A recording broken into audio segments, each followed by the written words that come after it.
بتلاقي نفسك دايما بتاكلي بعشوائية، وان دايما الاكل لما بيتحط قدامك بتلاقي نفسك بدون تفكير بتاكلي وبتلقطي ومش عارفة تعملي ايه في المشكلة دي، كل الحلول هنعرفها في فيديو النهاردة.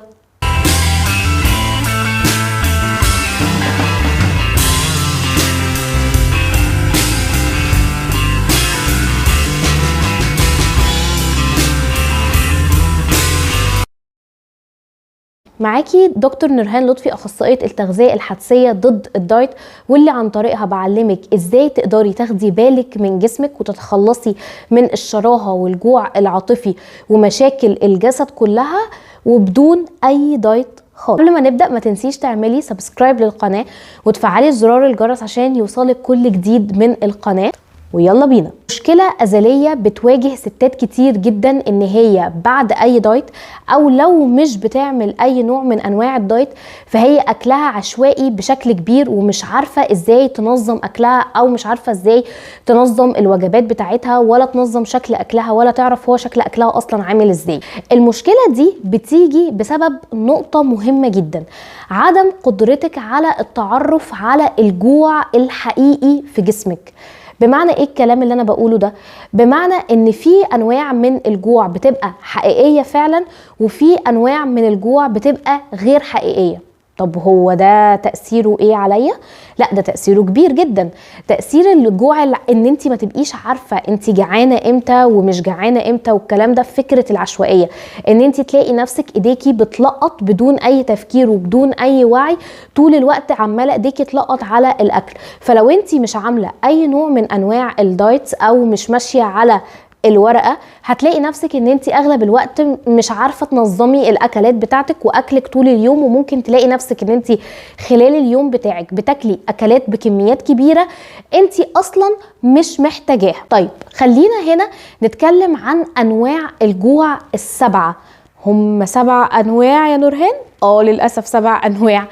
ايه الانواع الجوع اللي موجودة او اللي احنا بنواجهها خلال اليوم بتاعنا اللي بتأثر على اختيارات الاكل بتاعتنا وبتخلي عندنا نوع من انواع العشوائية احيانا في الاكل؟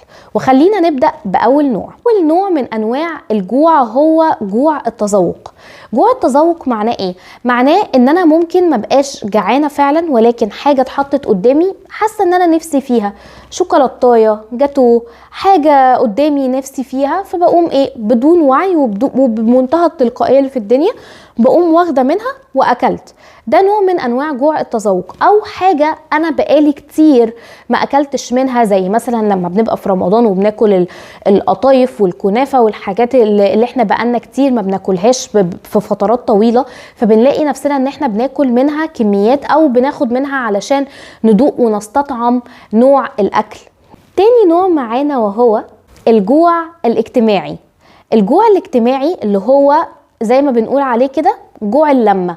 جوع اللمة يعني ايه؟ يعني لما بنبقى قاعدين وسط الناس بنلاقي نفسنا ممكن لو الاكل محطوط قدامنا بكميات كبيرة بنلاقي نفسنا عمالين ناكل منه بدون اي وعي، حتى لو احنا مش جعانين. يعني قاعدين في مكان عند ناس او حاجة فنلاقي ان اتعزم علينا باكل معين فنقوم واكلينه من باب المشاركة. نبقى عزومة عند ناس وبناكل وقاعدين وبناكل وبنشارك الكل في الاكل اللي احنا بناكله، فنلاقي نفسنا عمالين نلقط وعمالين ناكل بدون اي وعي وبدون اي تركيز. ثالث نوع معانا وهو الجوع الهرموني. الجوع الهرموني وهو نوع من انواع الجوع اللي بيتأثر بمستويات الهرمونات ولخبطة الهرمونات جوه الجسم. زي ايه انواع من الجوع الهرموني؟ زي الجوع الشديد اللي بيجيلك قبل البيريد مثلا بتاعتك. بيبقى قبل البيريد احيانا ممكن يجي ان تحسي ان عندك جوع شوية زيادة، زي مثلا انت تلاقي نفسك عندك كريفنج للنشويات بشكل كبير اكتر، عندك احتياج اكتر لحاجات زي الشوكولاتة، للحاجات اللي زي دي، وده بيبقى بسبب خلل هرموني معين بيحصل، او مش خلل، هي بتبقى طبيعة الدورة الشهرية بتاعتنا اللي بتحصل وقت الدورة الشهرية بتاعتنا. نوع برضو من انواع الجوع الهرموني اللي هو بيبقى جوع التوتر. لما تلاقي نفسك ان انت لما بتتوتري بتجوعي، وده بيبقى نتيجة الخلل في مستويات الكورتيزول اللي هو الستريس هرمون جوه الجسم، فتلاقي نفسك ان انت محتاجة ان انت تاكلي دلوقتي، او عندك احساس ان انت محتاجة تاكلي دلوقتي. مش فكرة تفريغ مشاعر على قد ما هو بيبقى جوع نتيجة خلل الهرمونات جوه الجسم. رابع نوع معانا وهو الجوع العاطفي، وطبعا ده حدث ولا حرج في الجوع العاطفي اللي هو بيبقى نتيجة مشاعر معينة، سواء المشاعر دي فرحة، زعل، تعب، توتر، اي حاجة، ولكن ان انا بلاقي ان انا عندي احتياج نفسي ما مش بعرف اخده من الحاجات اللي حواليا، او ما عنديش وسيلة معينة ان انا اخده من الحاجات اللي حواليا، فبلاقي نفسي ان انا باخده دايما من الاكل. بلاقي نفسي ان انا على طول بروح للاكل كنوع من انواع الحاجات اللي تديني احساس الجوع ده. خامس نوع معانا وهو الجوع العملي. الجوع العملي اللي هو بيبقى نوع من انواع الجوع اللي انا فيه بتجنب ان انا اوصل لمراحل الجوع الشديدة قوي. مراحل الجوع الشديدة قوي اللي هي بيبقى شكلها عامل ازاي؟ مراحل الجوع الشديدة دي بيبقى شكلها ان انتي بتبقي مش مركزة، مش واعية كفاية بكميات الاكل اللي انتي بتاكليها. فالجوع العملي هنا هو نوع من انواع تجنب لمراحل الجوع الشديدة دي. يعني ممكن تلاقي نفسك ان انتي احيانا ممكن تاكلي وانتي الجوع بتاعك متوسط شوية، ولكن بتاكلي علشان انتي عارفة ان انتي قدام مش هتاكلي كفاية، او مش هيبقى عندك الفرصة ان انت تاكلي كفاية، فبتاكلي كنوع من انواع تجنبا لمراحل الجوع الشديدة. مثال لكده ايه؟ مثال لكده مثلا السحور في رمضان.